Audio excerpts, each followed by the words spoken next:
Hello friends, welcome to Manu law classes. मेरा नाम गौतम दीक्षित है। आज के इस वीडियो में हम दिसंबर 11 2021 का द मोस्ट इंपॉर्टेंट इश्यूज करेंगे which are important for your CLAT, AILET and other law entrance exams.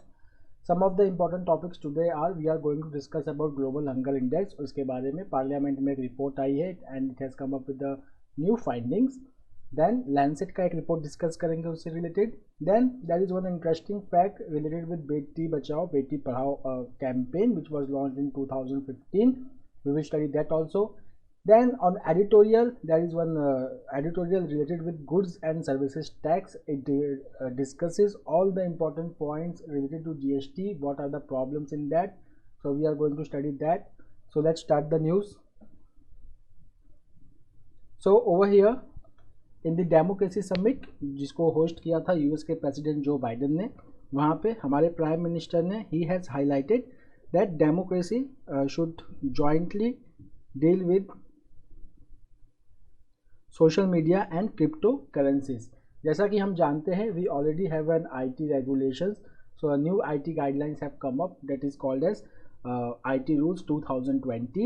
They mandate that any social media company which is operating in India, they should have a resident grievance officer, they should have a compliance mechanism, and they should also file a monthly report on the daily compliance and action taken report to the government of India.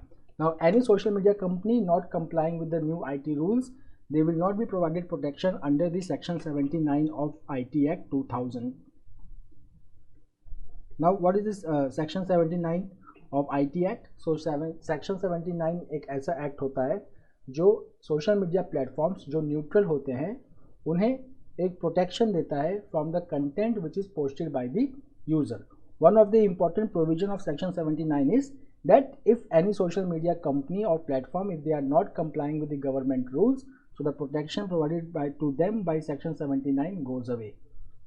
Second, यहाँ पे बात हुई है about the crypto currency norms. So what is this crypto currency norms? So crypto currencies, these are digital currency. Bitcoin, it is one of the cryptocurrency as you know, but India, China and other certain countries, they are trying to regulate the cryptocurrency. But इसमें जो India and China है, they are banning the private cryptocurrency. तो इसको ban करने के लिए government ने एक बिल इंट्रोड्यूस किया है पार्लियामेंट में during this winter session, that is crypto currency bill.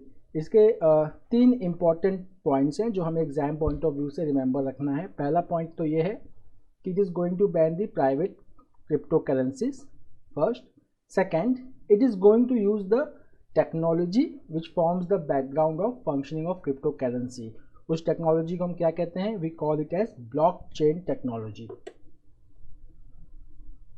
The third one is that the Central Bank of India, that is RBI, it is going to come up with its own digital currency which will be called as CBDC, Central Bank Digital Currency.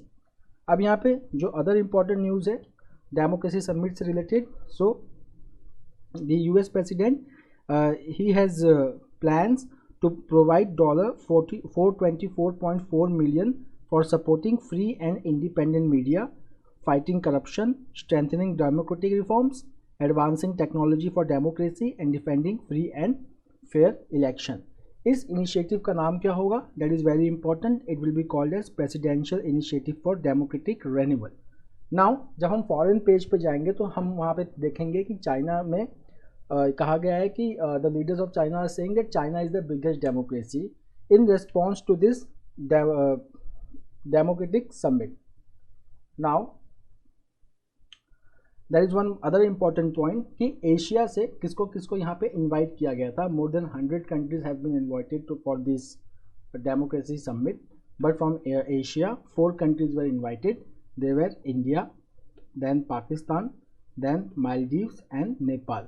इसमें आप देखेंगे इसमें बांग्लादेश का नाम नहीं है, China का नाम नहीं है, and then Russia was also not invited here. The next news is coming from UK, and it is very important news. It is going to be a very big news in the future also. So WikiLeaks founder Julian Assange, he was in UK prison, and US is seeking extradition of Julian Assange for many years. Why? Because according to US authorities, Australian born Mr. Assange he has 18 cases related to WikiLeaks. Now what was this WikiLeaks? This WikiLeaks was the release of many confidential US military records and diplomatic cable, and which has put the many lives on danger. So US was seeking the extradition.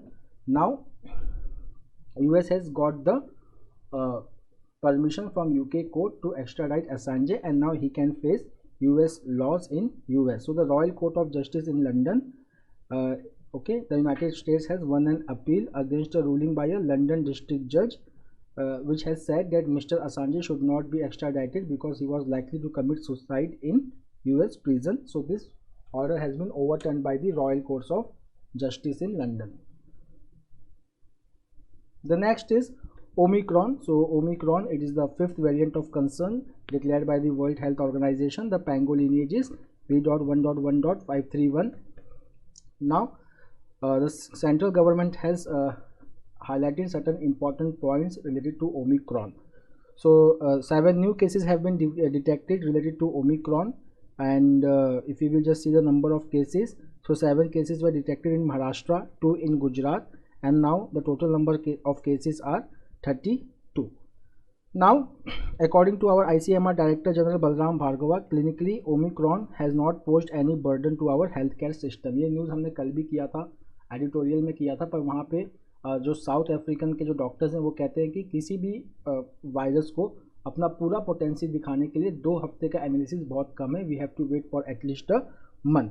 But Lav Agarwal, the joint secretary of union health ministry, he has said that mainly omicron cases are related with mild symptoms.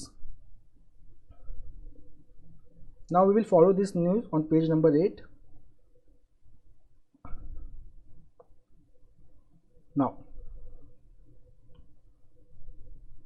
one of the challenges which has been highlighted by Love Agarwal is that international passengers who are coming in India, they are not giving their correct addresses. So it has become very difficult to track and treat those cases. The second important point is that currently India has completed the 50% vaccination of those adults who were eligible for second dose. Earlier it was something around 25%, but after Har Ghar Dastak campaign of Union Health Ministry, the percentage has improved. Then there are certain districts of concern. So these districts of concerns are in Mizoram, Sikkim and Kerala, which have reported more than 10% weekly positivity report. The next is the central government has said that there is no proposal to scrap sedition law. So what is this sedition law? So if you will just see the section 124 of the Indian Penal Code, so it deals with sedition. So what is sedition? So the formal definition of section 124A as defined in IPC is that whoever by words, either spoken or written, or by signs or by visible representation or otherwise brings or attempts to bring into hatred or contempt or excites or attempt to excite disaffection towards the government established by law, that person shall be punished with imprisonment for life or to which fine may be added, or with imprisonment which may extend to 3 years to which fine may be added, or with fine. So currently there is no proposal from the Union Law Ministry to repeal section 124A under the Indian Penal Code 1860. The next issue is related to All India Judicial Services on the lines of other All India Services. So currently we have 3 All India Services. We have Indian Administrative Services, Indian Police Service and Indian Forest Service. Now there are certain oppositions to All India Judicial Services which has been highlighted by the Minister, the Law Minister Kiran Rijiju. So currently 8 states are objecting to the proposal. Then there are 2 states who are supporting the idea. Now 2 high courts, they support All India Judicial Services, but rest of them they are not supporting the idea of judicial services. Now one of the important case which is coming from the states of Kerala and Tamil Nadu is about the Mulle Periyar Dam. So Mulle Periyar Dam, it is a 126-year-old dam in Idukki district of Kerala. So the dam is in Kerala, but it is controlled by Tamil Nadu. जो water flow होता है इस dam में, it is controlled by Tamil Nadu. अब supreme court में इसका case चल रहा है. केस है related with the issue between Kerala and Tamil Nadu related to height of the dam. So earlier the height of the dam was fixed at 142 feet, citing security concerns because this dam according to Kerala is very old and hydrologically not stable. So एक height fix किया था supreme court ने past में, that is 142 feet. उसके बाद if you will see the month of November, so Kerala witnessed heavy to very heavy rainfall. Along with that, now Kerala says that Tamil Nadu released water without informing Kerala, submerging the lower riparian districts of Kerala. So these are certain new demands which has been highlighted by Kerala, that Tamil Nadu should inform the State Disaster Management Authority of Kerala before releasing water into the Mullaperiyar Dam. Now the next issue is that President calls for a debate on the right to climate justice. Now the issue of climate justice was also highlighted during COP26. Now COP26 क्या है? COP26, it was the Conference of Party meeting of the United Nations Framework on Convention on Climate Change. It was held at Glasgow in United Kingdom. यहाँ पे India ने highlight किया एक issue that is called as climate justice. Now what is this climate justice?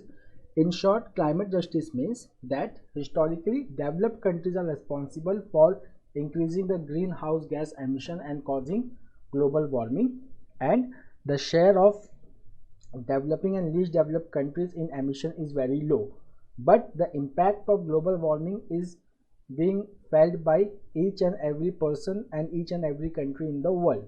So now it is the duty of a developed country to help technologically and financially the developed and developing country in achieving the goal of reducing the global rise in temperature at 2 degrees Celsius and ideally at 1.5 degrees Celsius as highlighted by Paris Climate Agreement 2015.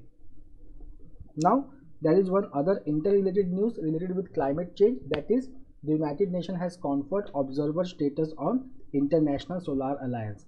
So International Solar Alliance, it was an initiative by India and France aiming to mobilize efforts against climate change by deploying the solar energy solutions. अभी हमने recently last month हमने एक और initiative किया था, that is called as One Sun, One World, One Grid and Green Grid Initiative of UK. So what is this?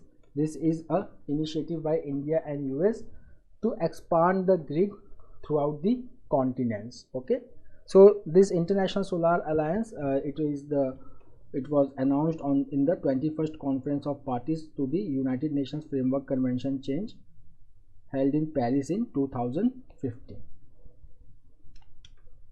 Now how the observer status at United Nations will help the International Solar Alliance? Then it is going to provide for a well-defined cooperation between the alliance and the United Nations that will bring global energy growth and development. So United Nations, it has various agencies which deals with the energy solutions and crisis, etc. So it is going to bring the synergy between the different bodies. Over here we have a factual information which can be important from the exam point of view. इसको please आप मत भूलिएगा, because when we were discussing the Afghanistan issue then also it was coming. So who is the permanent representative of India to the United Nations? Then the name is T.S. Tirumurti. Now the next news is related to the Supreme Court observation in a case that don't use state force on political opinion. So Supreme Court ने अपना एक order दिया है जहाँ पे उन्होंने कहा है कि the state force should not be used to browbeat up political opinion and journalists should not be made to suffer the consequences of reporting on what is already in the public domain. तो जैसे कि हम बात करेंगे तो यहाँ पे एक ओप इंडिया करके न्यूज़ पोर्टल है, उसके बारे में बात हो रही है. तो वहाँ के जो एडिटर हैं Nupur Sharma and others, they have moved the court saying that the FIR filed against them it leads to or amounts to abuse of law and suppressing the press freedom.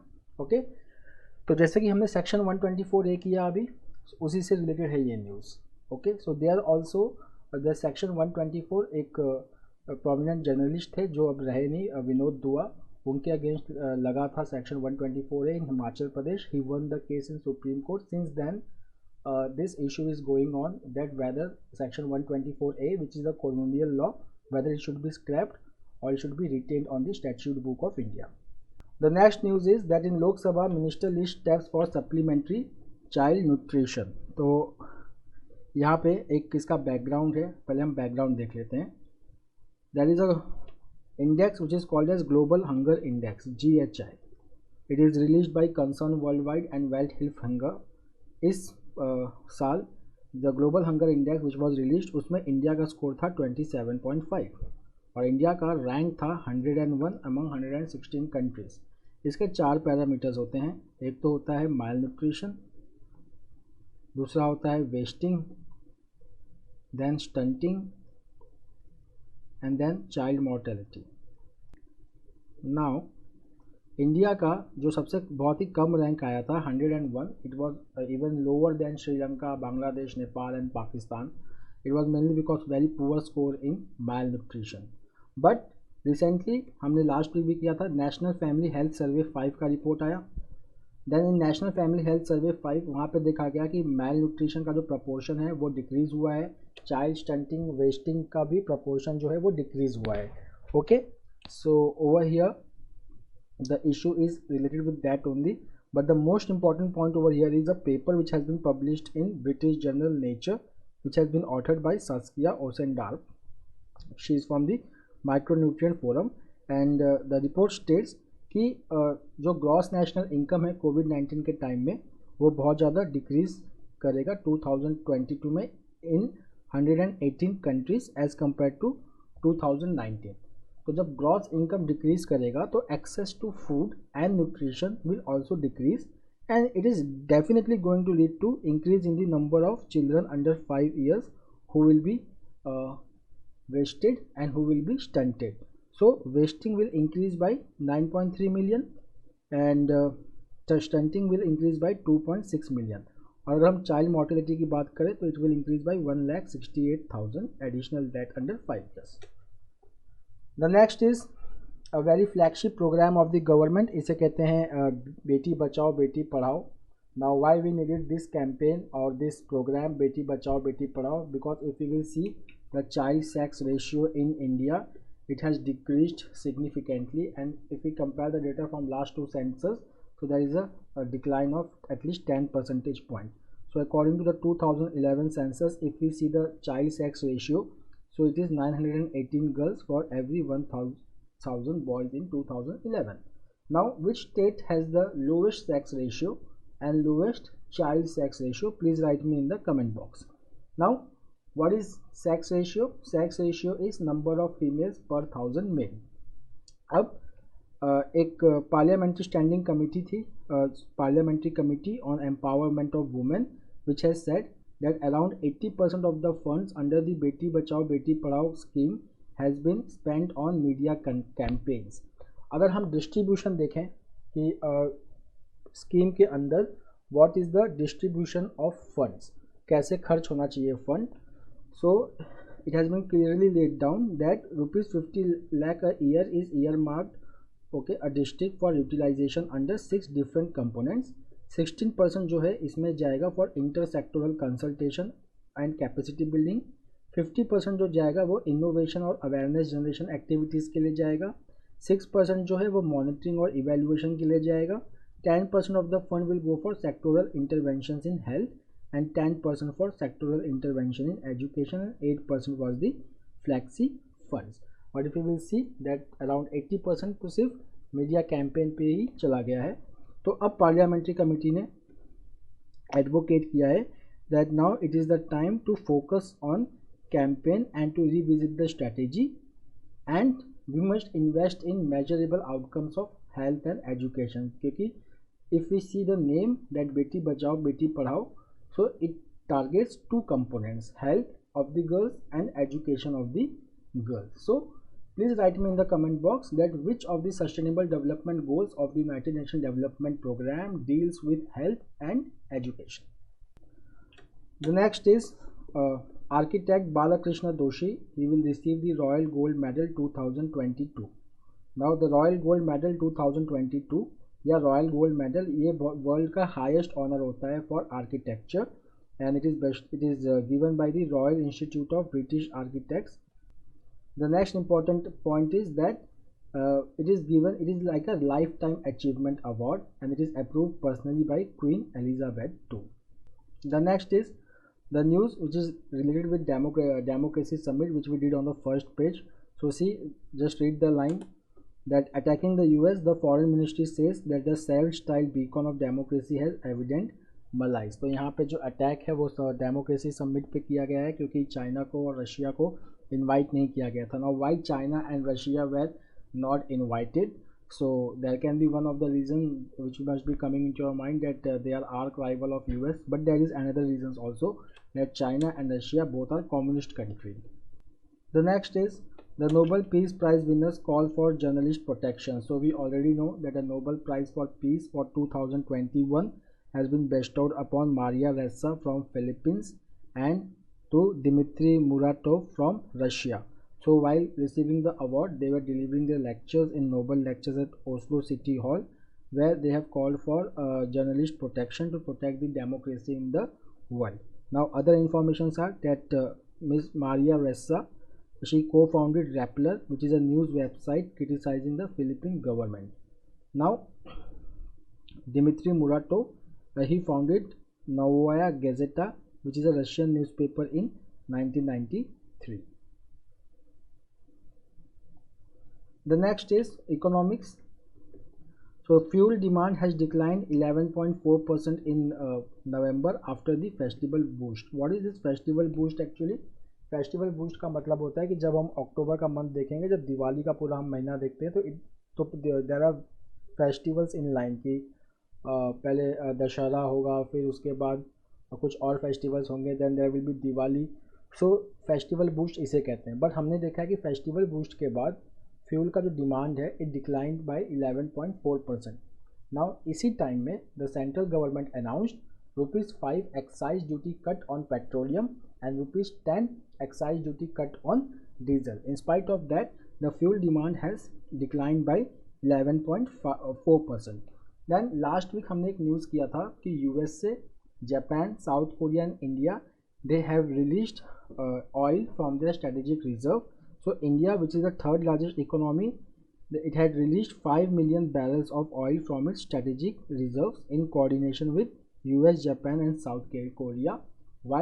Because OPEC countries, they did not reduce the price, and in order to provide the cushion for crude oil prices in the global market, these countries, they released the oil from the strategic reserves. In India, the strategic reserves of crude oil is located at 3 locations in the country. They are Bangalore, Visakhapatnam and Paddur in Karnataka. The next is IIP growth remains subdued for second month in a row. Now IIP का full form क्या है? The full form of IIP is Index of Industrial Production. इसे कौन release करता है? इसको NSO release करता है. What is NSO? National Statistics Office. कौन से मिनिस्ट्री के अंदर ये आता है? It comes under the Ministry of Statistics and Program Implementation. इसमें वेटेज क्या क्या है अगर हम देखें तो अराउंड 41% वेटेज जो है वो 8 कोर इंडस्ट्रीज़ का है. What are this 8 core industries? We have discussed in our earlier editions. Please write me in the comment box. Now manufacturing sectors का वेटेज होता है around 77.63%. Now from the last 2 months it is witnessing a subdued production mainly due to low base effect, and 3 sectors are performing very good. They are mining, power and manufacturing. हम जानते हैं कि सितंबर में mining it took a setback because of very heavy rainfall. Then there was low availability of coal in India, which led to in September month low power production, but again it revived. The next is PV means personal vehicle. तो नवंबर में personal vehicle का जो wholesale था it is lowest in 7 years. So see we already know कि automobile sector is going through a rough patch. एक तो input cost बढ़ रहा है, चिप्स की अवेलेबिलिटी में प्रॉब्लम है, उसके बाद इनकम लेवल इंडिया में अभी राइज नहीं हुआ है. हमने जब कल एडिटोरियल किया था when we were discussing the monetary policy committee, so we saw that private final consumption expenditure is still very low. That's why RBI has decided for the continuation of accommodative policy. So all this impact has come on the personal vehicle sector. Now from sport, so Magnus Carlsen, he defeated Jan Nepomniachtchi to claim the World Chess Championship for the 5th time. Now tomorrow, that is on Sunday, there is going to be Abu Dhabi Grand Prix. Recently Saudi Arabia Grand Prix was held where Lewis Hamilton won the race, and now he is in tie with Max Verstappen, both having the score of 369.5. Now tomorrow the winner will be the title holder for this year. Now coming to the editorial, आज के जो हमारे editorials important हैं, एक green shot है, then about the goods and services tax which is the very important article for today. Now we come to this green shots. तो यहाँ पे जो बैकग्राउंड है इस आर्टिकल का, it is repeal of 3 farm laws. So what were these 3 farm laws? Please write me in the comment box. So the government has passed the Farm Law Repeal Act from the Parliament, and now these 3 farm laws will be repealed. Now the author says that these farm laws were introduced in the Parliament and then it was passed without proper consultation, and then it goes on saying that in democratic country like India, it is no reform can be possible without building sufficient political support for it. Okay, so the same is applied to these 3 farm laws. Now the second paragraph, it focuses on what should be the future course of action, especially in country like India where more than 50% of the population is dependent upon agriculture. So over here, if we focus on the main demand of the farmer, so it is the demand that is legal guarantee of minimum support prices for all crops. Now the minimum support prices is determined by the CACP and declared by the government of India. But if we see the implementation of minimum support prices, so it is mainly for wheat, okay, and rice, and then there is a regional disparity also for the MSP. If you will see MSP, so it is farmers in northwestern India and North India, they have taken benefit under the minimum support price for wheat and rice. Now what it has resulted into unsustainable farming practices. For example, Punjab is a dry region, but growing rice and sugarcane requires very heavy withdrawal of groundwater, which has resulted into ecological problems. So over here the author is suggesting that now the time has come to provide wider coverage to minimum support price, okay, not only in farmers in Punjab and Haryana but to other farmers also. And once MSP is available for all the 23 crops and it is being implemented, then farmers in Punjab and Haryana can go for less extensive or less water intensive crops like pulses and chorus cereals, which can also lead to sustainable agricultural practices. And MSP for all 23 crops will ensure that the goal of doubling the farmer income is realized. The next is goods and services tax as an unfinished agenda. So let's have some important facts first. So goods and services tax, it was implemented on July 1st 2017. Now what was the objective of goods and services tax? So here in the second paragraph, it was to improve tax to GDP ratio, that is gross domestic product ratio, and the cascading effect of taxation. Cascading effect of taxation का मतलब होता है, in simply अगर मैं समझाऊँ, so suppose there are taxes on all intermediate products. So suppose there taxes is here 2% and the product is at 10 rupees cost. So by the time the project reaches at this stage, it will be costing 12%. Okay, and now suppose again there is a taxation of around 2% here also. So now the cost will be somewhere around 14.2. Okay, so what is happening? Taxation at every stage will lead to increase in prices of the final product. This is called as cascading effect. Now GST removes all this. Okay, it is a value added tax. So what happens that in long term the prices of the product decreases. So this is called as removal of cascading effect. Now the next benefits are enhancing the efficiency. यहाँ पे efficiency का मतलब होता है incidence of taxation and collection of taxation. अगर price decrease हुआ तो obviously the product will become competitive in the market and it is going to ensure growth and low price for the customer. It was also a watershed movement for fiscal federalism in India. But now what is the problem? So if you will just see, we have to understand certain structure of GST. So if you will just see GST architecture, so it is relied on two things. We have GSTN, which is called as GST network, and then we have GST council. Now if you will just see the GST pillars,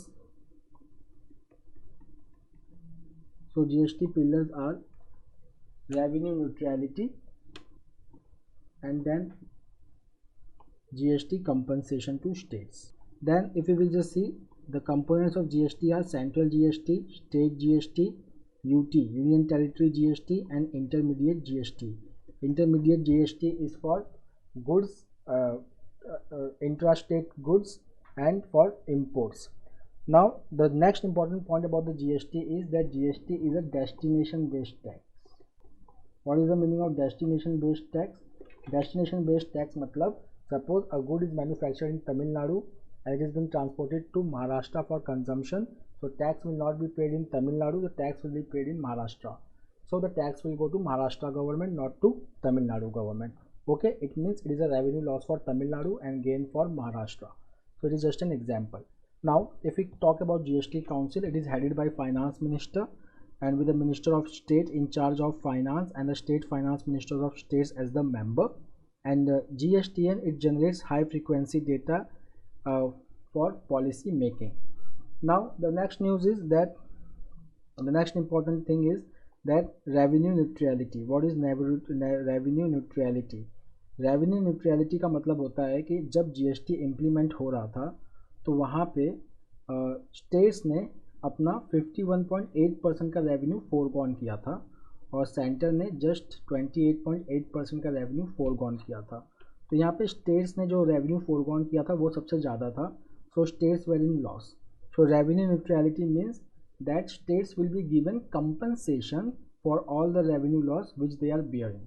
but now today states have not been given the compensation, which affects the fiscal federalism and which is the main problem of the GST currently. Now the next problem of the GST is that it is the destination based tax, which I was discussing currently. कि destination based tax में क्या होता है कि जो manufacturing states है उनको tax collect करने का चांस नहीं मिलता है. It goes to the consumption based states. So this is one of the problem. So there has to be certain mechanism where the producer state is compensated for that also. Now recently there was a committee set up by the GST council under the Karnataka Chief Minister Baswaraj Bommai. That committee has recommended a 3 structure for GST instead of 4. So the 3 structure GST is 8%, 5%, then 30%. Earlier it was 4 rate GST structure. It was 5%, 12%, 18% and 28%. So instead of that it has recommended 3 rate GST structure based on the recommendation of National Institute for Policy of Finance.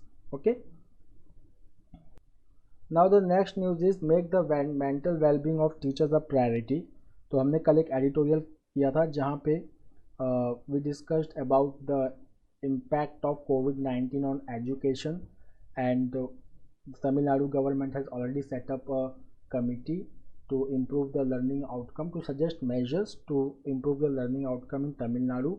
And then we also discussed in that article itself that how teachers who are the central pillar of education, they are sidelined. Now this article is somewhat in a continuation of that article, where it is again saying that the mental well-being of teachers is a priority, especially when they are going to deal with students who have been impacted by COVID-19. There is a need for de-stigmatization of teachers, where they can talk about what the problems they are facing, their grievances, their harassment, and they should be provided with the psychosocial services. And good teachers are very necessary so that they can take care of the children who are themselves impacted by the COVID-19. The next is it's not very important article, but let's discuss it. That caught in a zero COVID dilemma. ये zero Covid क्या है? Zero Covid मतलब Hong Kong एक ऐसा policy follow करता है which is very stringent policy, so that there is zero COVID cases in Hong Kong. China में भी यही पॉलिसी फॉलो होती है. इस पॉलिसी के थोड़े से आप आउटकम्स देख लीजिए. So if you will see that, just read this paragraph, that even passengers who test negative on arrival, they are issued a quarantine order and they are taken in a government operated shuttle to their designated quarantine hotel. This designated quarantine hotel has to be pre-booked, usually at least 2 months in advance. उसके बाद अगर passenger high risk country से आता है then they has to spend 21 days of quarantine in a hotel room at their own cost. Now, because of such stringent measures, Hong Kong का जो कोविड-19 death है और जो उनका एशिया में जो उनका इन्फेक्शन रेट है वो बहुत ही कम रहा है. But because of this a new interesting problem has emerge in Hong Kong. अब वो क्या है कि वहाँ के लोगों को ऐसा लगता है कि वैक्सीन लेने की कोई ज़रूरत तो है नहीं, क्योंकि हमारे देश में कोविड-19 तो फैला नहीं. बट ये कोविड-19 क्यों नहीं फैला? It was because of stringent measures taken by Hong Kong. Now, every time these stringent measures cannot be taken because economic recovery को भी focus करना है. Okay, so now what the situation is in Hong Kong currently is that the vaccination rate is very low. Now Hong Kong wants to put the measures which does not impact the economy, but now again it has to go to the stringent measures under zero COVID so that it can protect its population, because its population is not vaccinated. The vaccination rate is very low. So that's all for today. We will meet next week again with the daily Hindu analysis. Till then, take care. Have a nice day.